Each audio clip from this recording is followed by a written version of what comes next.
Ito lupa namin ito, tapos doon sa lupa rin ng ano to. Sulat ko na lang dito.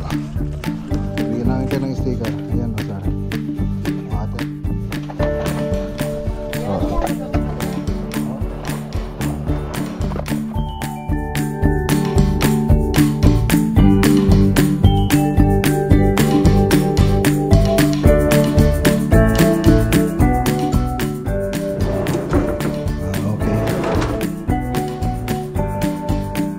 Pababa daw pa ibatit. Shoutout kay Sir Noel Colyosco. Ayun, paganda ng bahay.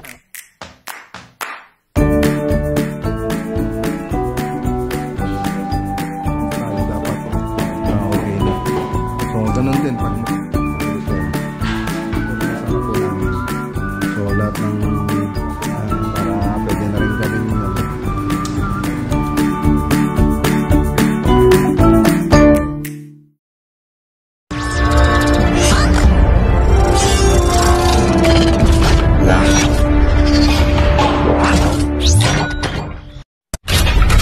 Okay, magandang araw po sa inyo lahat mga boss. Ayan o, magandang araw po. Ayan, dito po tayo sa Farm 2. Farm 2, ayan o. Parang James Peak, may Farm 1 tsaka Farm 2. Ayan o, binubuhat na nila yung kubo na in order natin. So 15,000 po yan mga boss. So develop na natin tong farm para may pag ano tayo rito, pag-alaga ng mga hayop gaya ng manok, pato, kambing, tapos ano pa ba, maghalaman, magulay. So yan pa yung mga gagawin natin.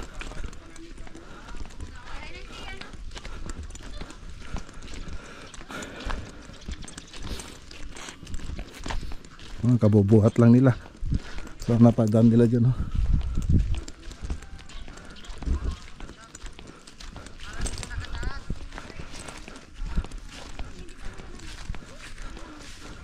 Ito yung lupa namin. Ito lupa ng kuya ko tsaka ni ate ko. Ito lupa namin ito. Tapos doon sa lupa rin ng ano ko, pamangkin ko tsaka yung bayaw ko. So 1, 2, 3, 4, 5. So 5 po kaming ano, nagmamay-ari ng lupa dito mga boss.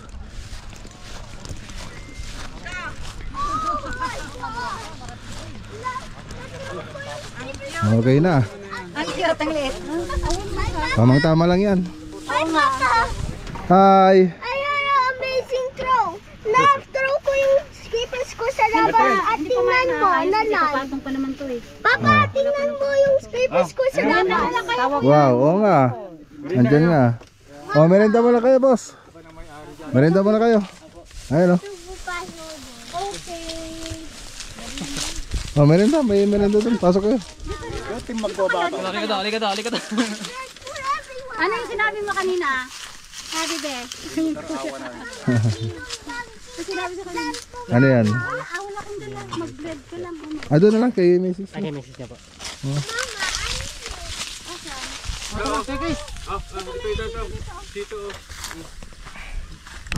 Okay, sukatin nga natin tong lupa ko kung ilan ba talaga. Para may drawing ko dun sa bahay.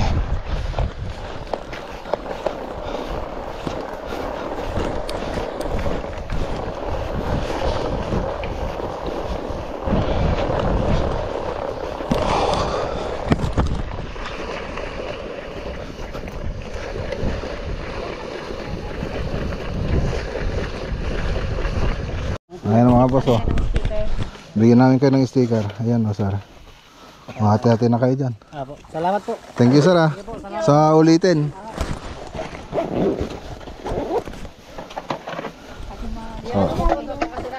Oh. Salamat. Oh.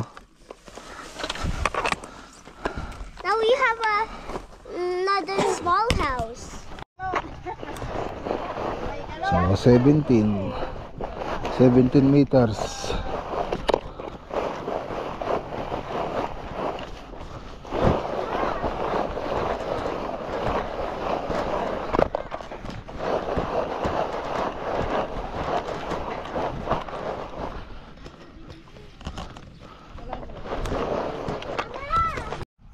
So sinikot ko kanina, itong width niya ay nasa 34.70, tapos dito naman 17 meters. So papatok siya ng ano, 589. So pag sinukat ko siguro na ano, yung actual dun sa mga muhon niya, so nasa 600 po talaga. So hindi ko na po ginawa. So yung mga muhon kasi nito, ayan, nasa labas yung iba.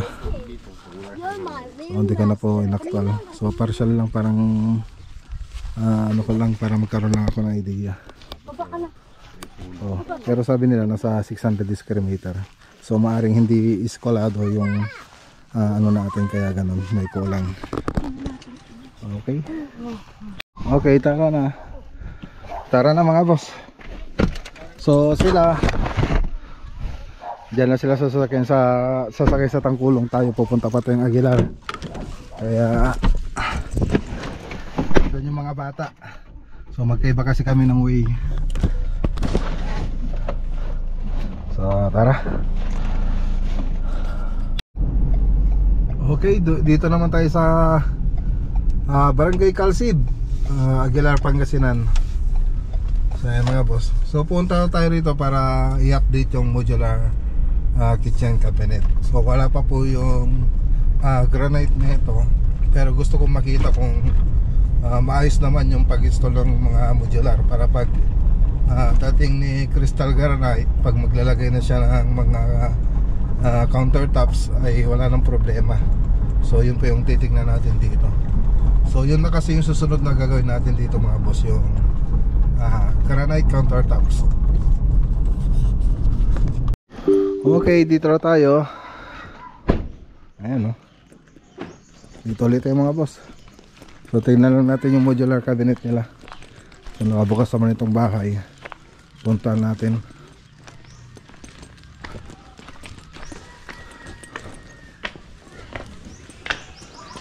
Apo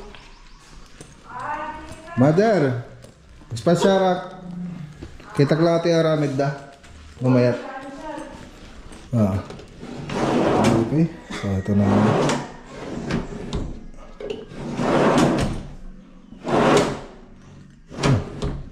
Medyo migpit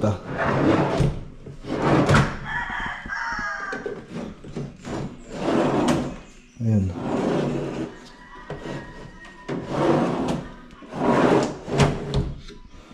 Ano ipapaayos ko.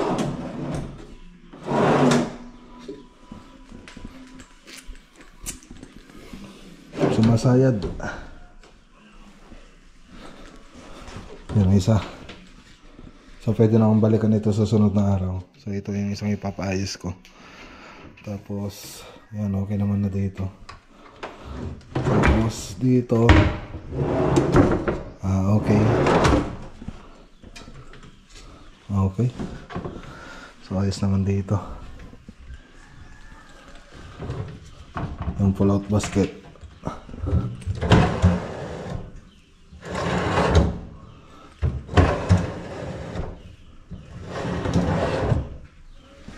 Okay.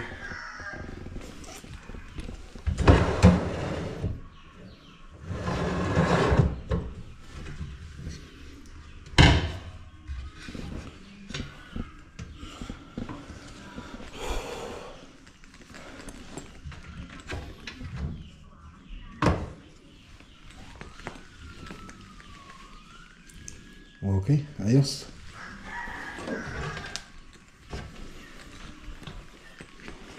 So dito naman. Okay. Ayos. Okay, nilagay naman na yung mga kornisa. Ayos na. So countertop pala yung kulang dito. So meron pa akong papayos dito. Tawagan ko si Paribal. Okay. So dito may konting problema. So tinawagan ko na si Paribal. So babalikan niya to. Medyo sumasayad dito sa gilid eh.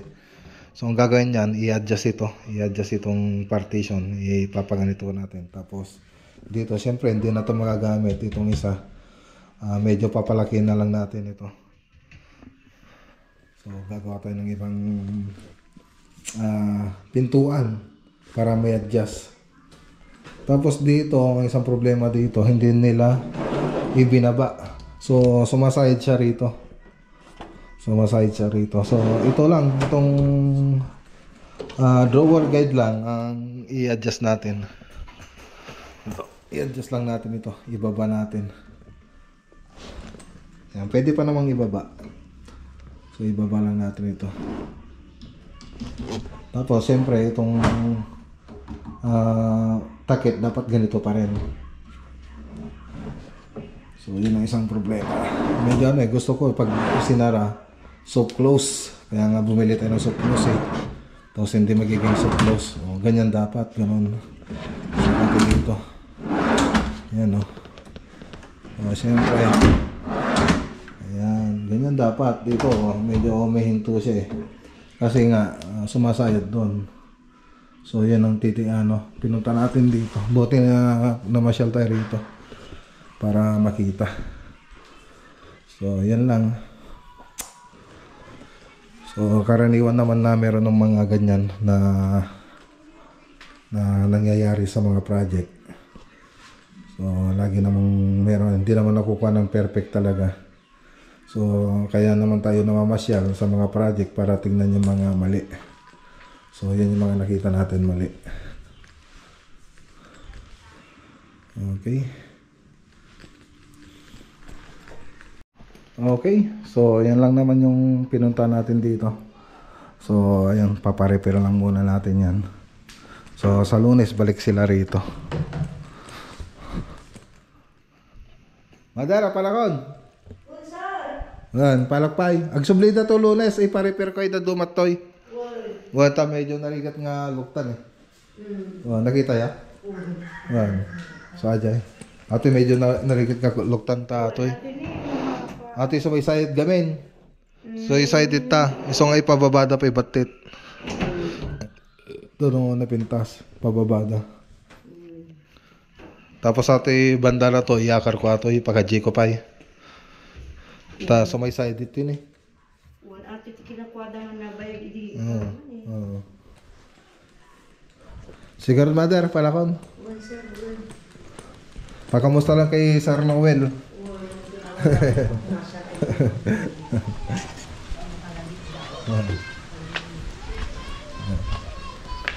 Ayun o, shoutout kay Sir Noel Pulyosco. Ayun o, paganda ng bahay niya. Ay, tara na. Tara na mga boss. Ayun o, magandang araw po sa inyo mga boss. Wala na yung arko. Hindi na natin nakuha yung arko mga boss. So papunta po tayo sa Barangay Garcia. Garcia no? Garcia. Tubao, La Union. So papuntahan po natin yung project natin dito. Ceiling mga boss, taka kitchen cabinet. So i-update lang po natin mga boss.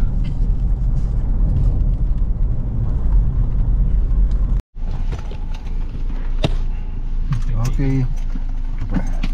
Dito na tayo mga boss. La Union project.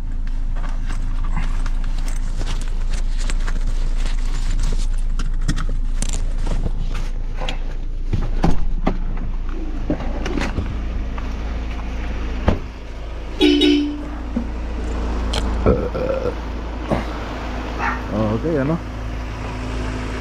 So, katatapos lang natin magsimba kanina nung umalis tayo mga boss.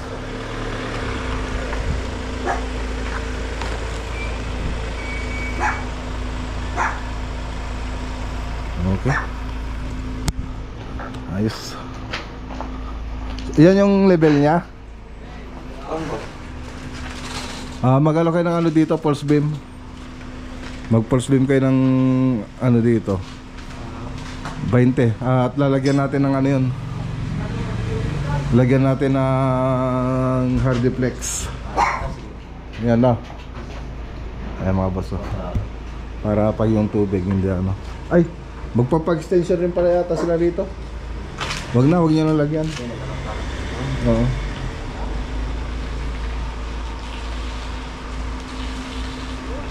May lagyan, baka magpa-extension rin sila. Okay. Latag nyo nga yung ano. Tingnan nyo nga. Walang tao? Malis sila sa. Ito lang pa, Rek. Ano? Dito.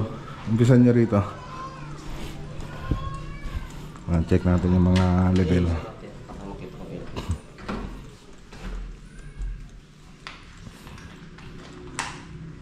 Luba. Isa. Isang ulit. Andito pa lang kayo? Sa labas lang kami. Dalawa kami ni Jason. Tapos din. Meron pa doon? Tapos na yan. Oo. Tingnan natin mabuti. Yung mga electrical punta na? Yung electrician? Nagtatrabaho sila kanina. Umalis sila kanina.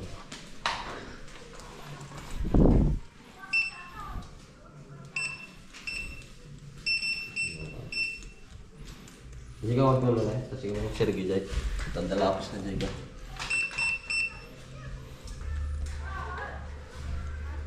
Tom, Rick. Poste mo. Marami namang ano yun eh. Okay. So dito mga boss, dito yung salas nila. Tapos doon yung dining, tapos kusina. Tapos hallway po ito mga boss. So kung gusto nyo makita yung 3D animation nito, makikita nyo doon sa part 1 ng video natin. So pumunta tayo rito para i-check yung mga framing nila bago sila makapagtakip.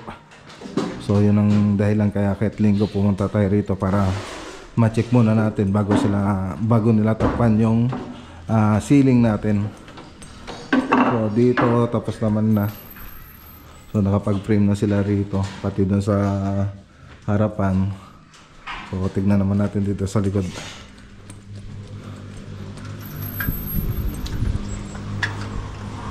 So dito, ayan, inaayos pa lang nila. So framing pa lang sila dito.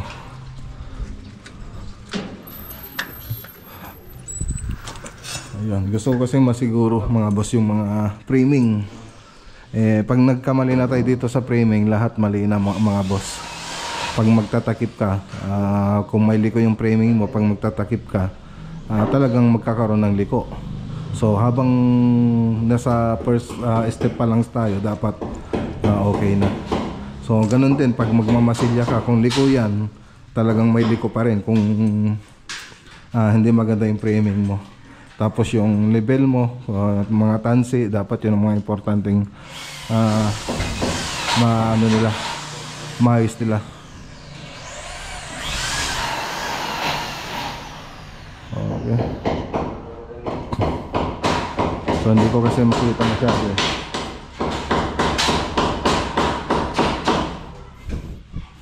Kaya pinatansiyan ko. So dito rin oh. Nakikita mo rito Jaro. Dito may tignan mo. May ano. May laban kunti. Hamil dyan tayo. Good one ako.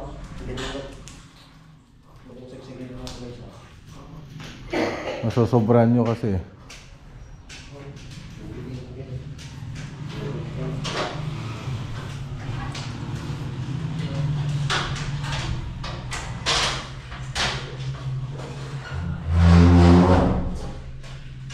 So unahin lang po natin itong mga boss.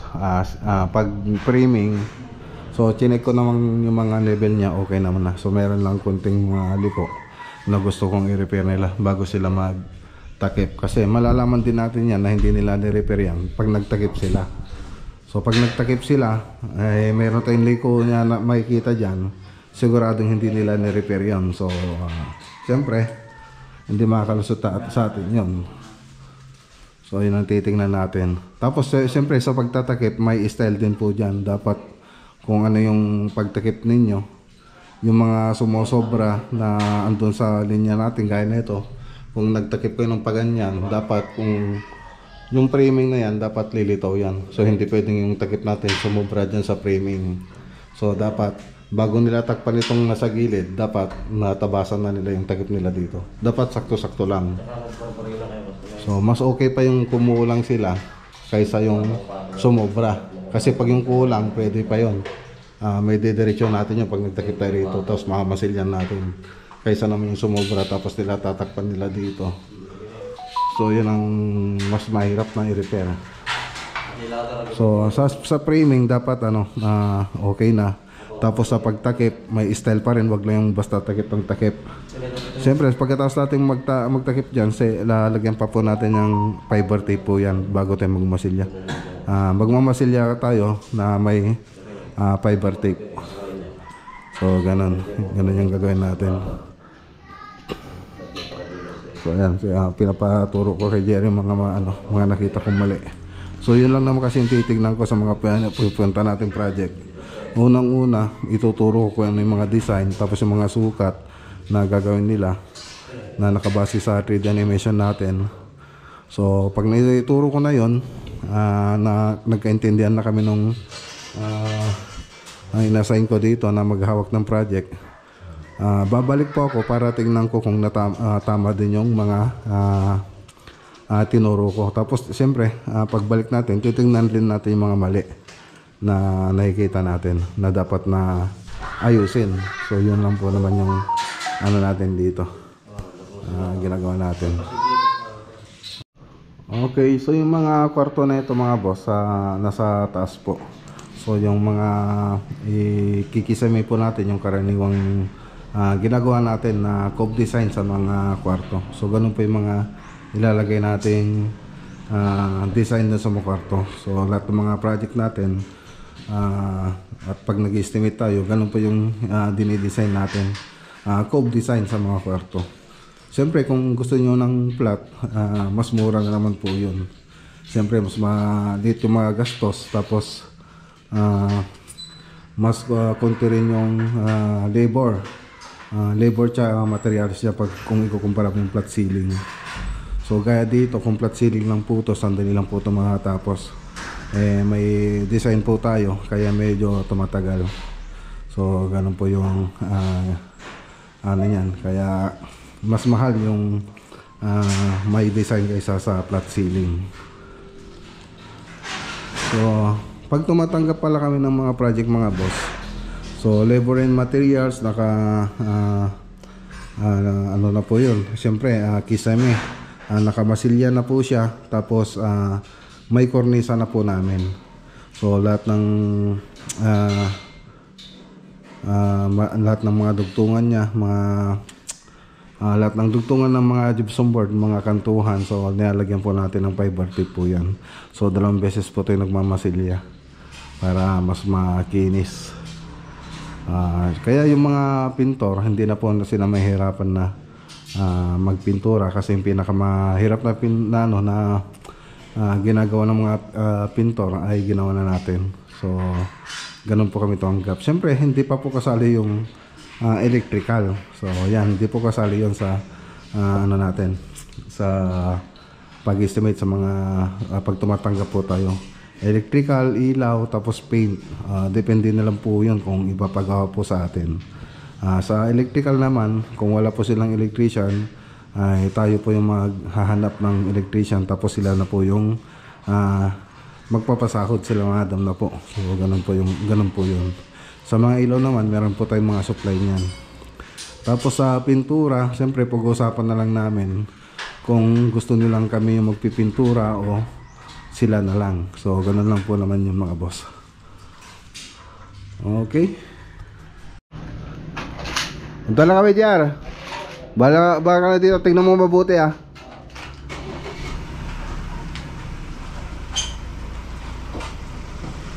Okay, tara na mga boss. So wala na pong tao rito. May pinantan po siguro sila Sir Roland, Doc Telero. So kausapin ko rin sana sila kung nakabili na sila doon para sa kitchen cabinet, yung mga kailangan na mga accessories, appliances, para masukat na rin sana namin, para pwede na rin gawin yun. So wala pa naman. So tara na, let's go.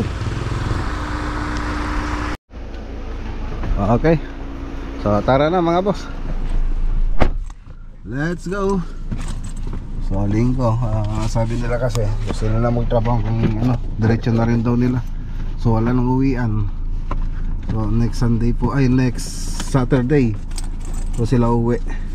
So tingnan natin kung masusundo natin sila dito. Tara na mga boss. Let's go!